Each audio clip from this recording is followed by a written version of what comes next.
Hello and welcome back to the channel, folks. This is your boy StoicWarrior, and for today's video is another video from World of Tanks Blitz. Now for today's video we're going to be continuing our series Platoon Plays, with this being Platoon Plays Part 4. And before in this series basically we take platoon games in which the platoon had the major contribution in the battle and towards winning the game, and either receiving crucial contribution medals alongside Brother in Arms medals, and basically the entire weight of the team was pulled through by the platoon. So with that being said, I highly suggest watching the previous episodes of Platoon Plays, titled Platoon Plays Part 1, Part 2 and Part 3, with this being Part 4. And if you guys could also like and subscribe to, like this video and subscribe to the channel, that would really help me out. And for today's Platoon Plays Part 4, we're going to be using the Tier 9 German heavy tank VK45.02B and the Tier 9 German tank destroyer warthunder. So, let's get on with the show, folks.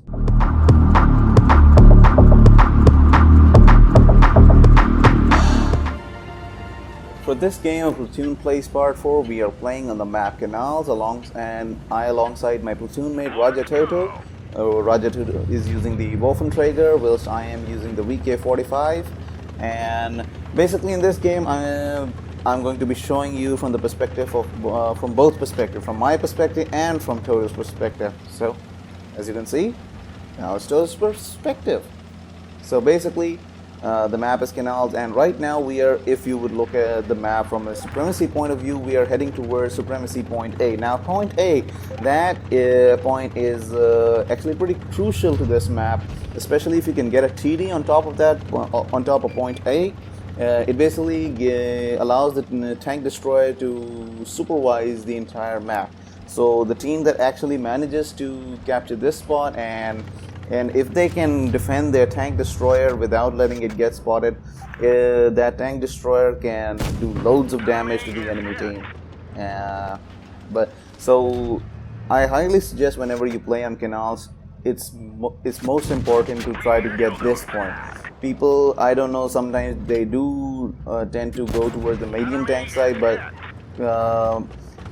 Canal point A, if you get a TD, especially a warthunder and a grill, those kind of TDs that have also good elevation, they can pretty much see the entire map and can provide covering fire from that angle.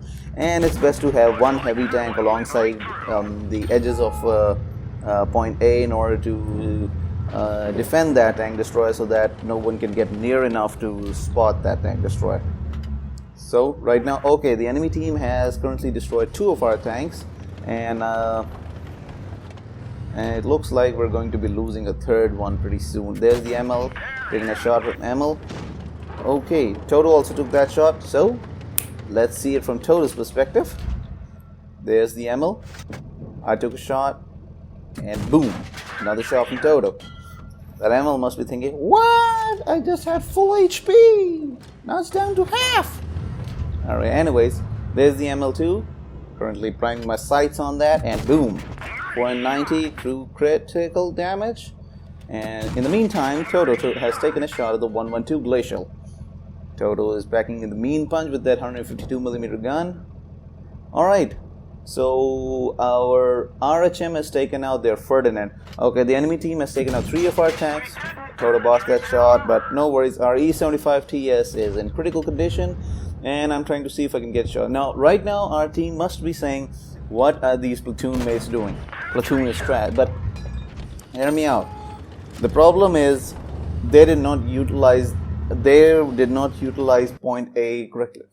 Okay, it's a 2v6 now, boys. It's a 2v6. Brute ships, staggered line, shipmaster. They outnumber us 3-1. Then it is an even fight. All cruisers, fire at will. Burn their mongrel hides. So basically, they did not utilize this position well enough, and that's the point. What teammates do, they do not basically they don't perceive the environment around them, and they don't look around where their teammates are positioned. Now if they had had taken into notice that me and Toto were positioned in point A, they would have kept to this side of the map in order to lure them. There's the ML2. Boom. That's a lucky shot. Granted, Toto has taken out the ML2. Let's check that out from Toto's perspective. There I go to the left side of A. I've spotted the ML2. There he is. I've taken my shot and boom. Toto's taken his shot and the ML2 is gone. Now it's a 2v5. We started off as a 2v6, now it's a 2v5. And it seems like the enemy is trying to capture the base. They want to get that capture points and we're in a bit of a pickle here. They're trying to capture and they outnumber us as well. They outgun us as well. Okay, there's the ISU-152 Hunter. Boom! ISU-152 Hunter is out. Now it's a 2v5. Okay, I just took a shot. I believe it's from a Waffenträger, but the alpha is 460. Oh yes, I remember. It is a Waffenträger. The enemy Waffenträger is using the 120mm gun. There's a 112 Glacial. He's trying to cap the base. Okay, that 112 Glacial just shot me.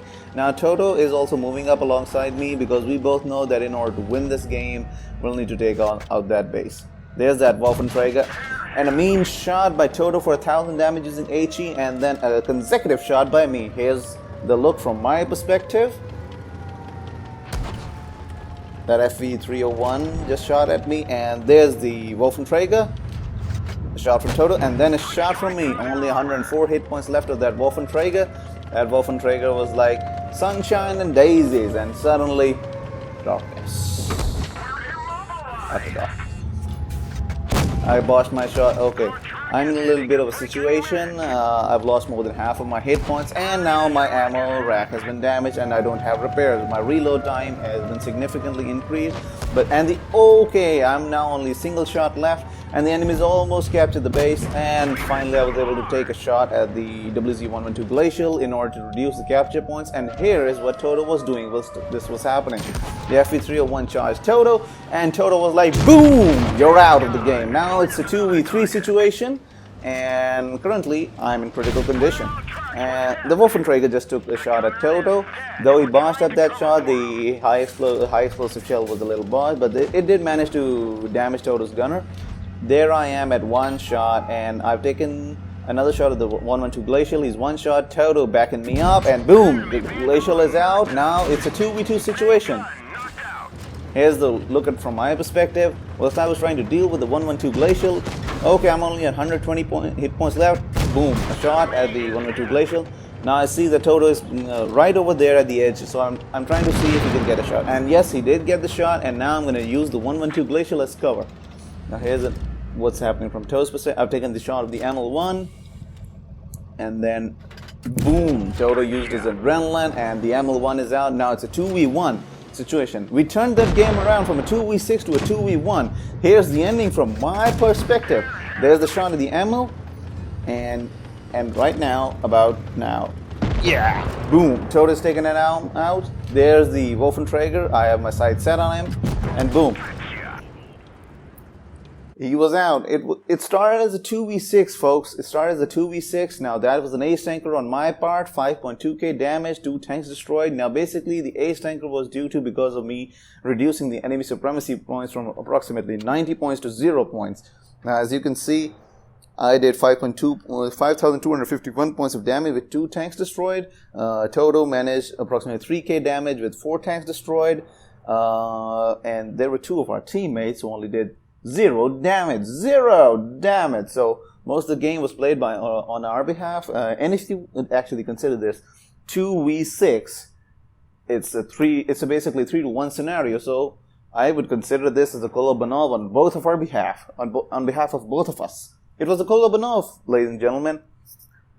They outnumbered, they outgunned us. The only place they messed up was that they tried to cap the base whilst they had numbers advantage. What they should have done was they should have just pushed us. They had the numbers advantage on us, but they decided to cap the base, especially their heavy tank, the 112 Glacial and the ML1. They decided to cap the base, and that in turn allowed us to get the upper hand once we push them on their base. So, ladies and gentlemen, this was the 2v6 of Platoon Plays Part 4. Hopefully you enjoyed it. That is going to be all for today's video, folks. Hopefully you enjoyed the video, and if you did enjoy the video, please do leave a like and comment down in the section below. Also, don't forget to subscribe to the channel for more content. And if you want to check out more content from me, either regarding Apex Legends, Halo, Titanfall, make sure to check out my Instagram. I'll leave the link down in the description below. And once again, peace out.